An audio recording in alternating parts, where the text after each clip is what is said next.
We start with a point.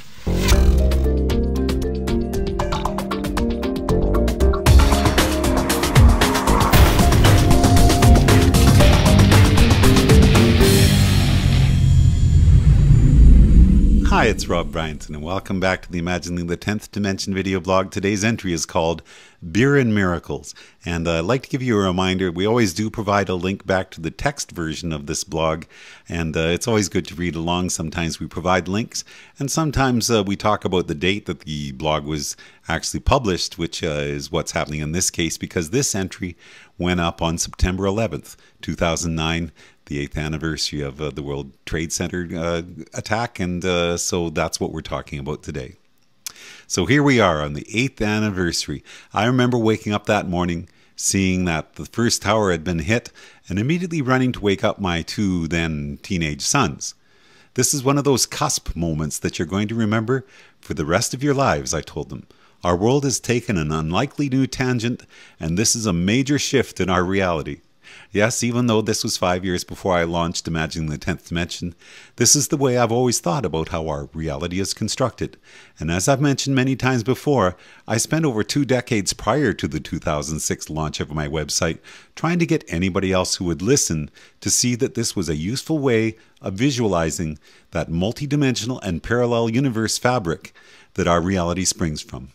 I've talked about this concept in older entries like the space-time tree, anime, gaming, and cusps, Everyone Has a Story, and John August and the Nines.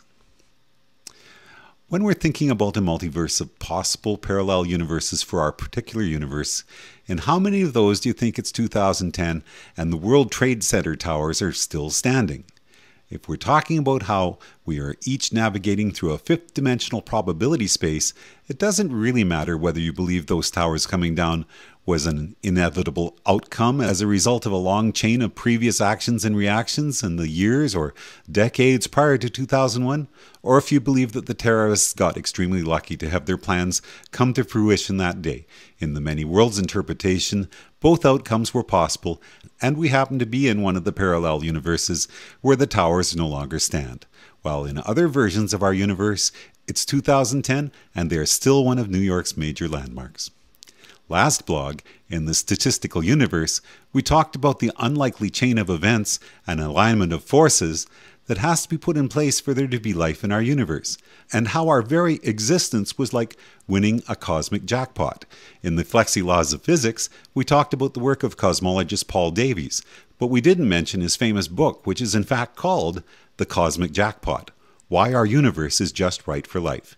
In that book, he explores the anthropic principle, a concept which has received a lot of negative critiques over the past decade, but as I discussed recently in Does the Multiverse Really Exist?, is now being embraced by many more mainstream physicists such as Brian Greene. And my song, The Anthropic Viewpoint, which I wrote back in 2002, is about the same concept. As a bit of synchronicity, this past weekend I watched the DVD of Watchmen. You know, the movie with the big blue naked guy in it. That guy's name is Dr. Manhattan, and in typical superhero comic logic, a lab accident which should have been fatal has instead given him superpowers, including the ability to simultaneously see his own past, present, and future. In Dr. Mel's 4D glasses, we talked about the sci-fi creatures Kurt Vonnegut invented, the Tralfamadorians, who had a similar capability of viewing reality from a timeless perspective. In this movie, Dr. Manhattan gradually loses touch with his own humanity as he becomes more and more convinced that free will is an illusion. I've spoken many times in my book and this blog about how this hard determinist viewpoint is a common pitfall, arising from not seeing that our reality comes from a fifth-dimensional probability space rather than a single narrow line of time. Near the end of the movie, Dr. Manhattan takes his former girlfriend Laurie up to Mars, where Laurie pleads with him to intervene in a nuclear disaster about to happen back on Earth. And here's the script as it goes there. Laurie says, "John, please, you have to stop this. Everyone will die." And Dr. Manhattan says, "And the universe will not even notice. In my opinion, the existence of life is a highly overrated phenomenon. Just look around you. Mars gets along perfectly well without so much as a microorganism.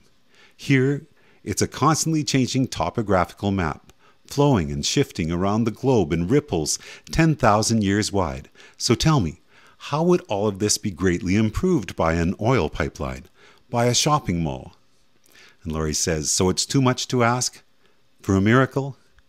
Dr. Manhattan says, miracles, by their definition, are meaningless. Only what can happen does happen. Over the next few minutes, Dr. Manhattan reveals some devastating information to Laurie which causes her to lose hope, just as Dr. Manhattan begins to have a change of heart. Laurie says, my life is just one big joke. Dr. Manhattan, I don't think your life is a joke. Laurie says, yeah, well, I'm sorry if I don't trust your sense of humor. Dr. Manhattan, will you smile if I admit I was wrong? Laurie, about what? Dr. Manhattan, miracles. Events with astronomical odds of occurring, like oxygen turning into gold. I've longed to witness such an event, and yet I neglect that in human coupling.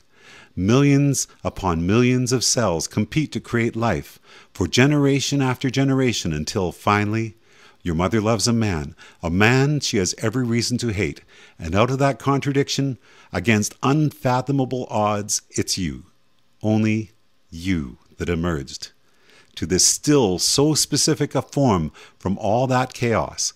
It's like turning air into gold. A miracle. And so, I was wrong. Since I had already started writing this blog entry about beer and miracles, the above dialogue had a lot of extra resonances for me. Let's talk about miracles for a moment.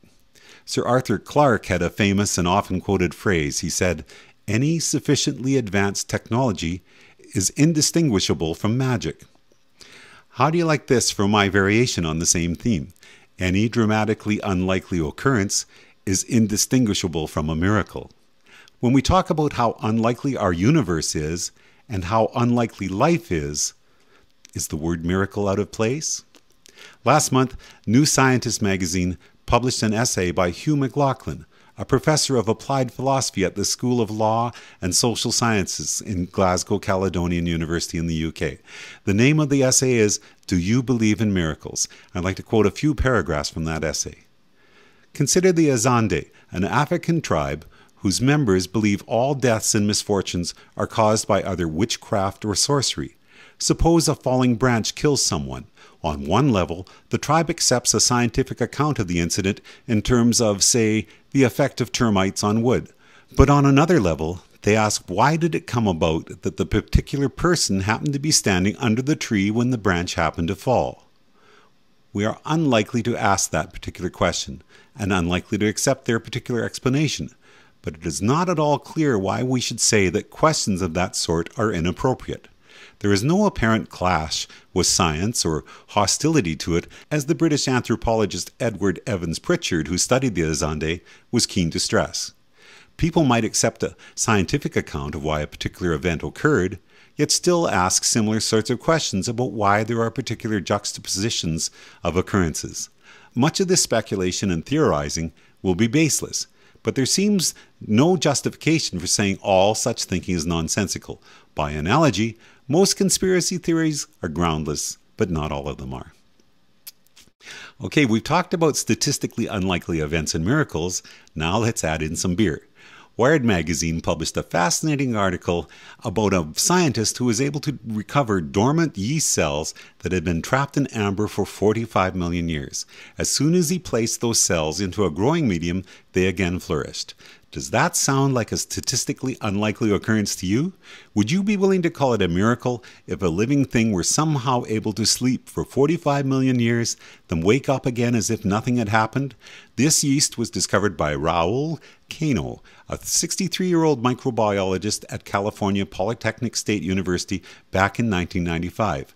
After years of trying to figure out what he could do with this miracle, he ended up in a business relationship with a microbrewery who are now marketing a beer made with this ancient yeast to the world. The whole story is definitely worth reading. It's called Amber Ale, Brewing Beer from 45 million year old yeast. Why beer? The yeast strain that was recovered is, and I'm probably not pronouncing this right, Saccharomyces cerevisiae, commonly known as brewer's yeast. So it didn't really require that much of a stretch of the imagination. But there's some other interesting bits of synchronicity here. That same strain of yeast was big news back in 1996 when it became one of the first living organisms to have its genome completely sequenced. And at that time, there was a lot of press about how remarkably similar that yeast's genome was to that of human beings.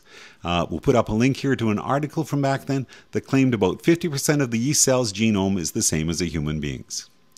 How similar do you think you are to a yeast cell? We're not single-celled organisms, so there's still clearly quite a leap from yeast to human. But at its core, I think this news of 45 million-year-old yeast still having that mysterious spark of life within it reinforces a point I've made a number of times. Life is a force which is somehow engaged with reality outside of our limited space-time window. Other recent blogs where we've explored this idea include Creativity in the Quantum Universe, the Biocentric Universe Theory, Alien Mathematics, God or the Multiverse, and Could I Meet My Incarnation? So next time you're enjoying a beer or enjoying your favorite raw fruit or vegetable, stop and think for a moment about what a miracle it is that life exists and that we are each here to enjoy the journey. Next time we're going to look at Poll 45, which was talking about conscious computers. My name is Rob Bryanton. Enjoy the journey.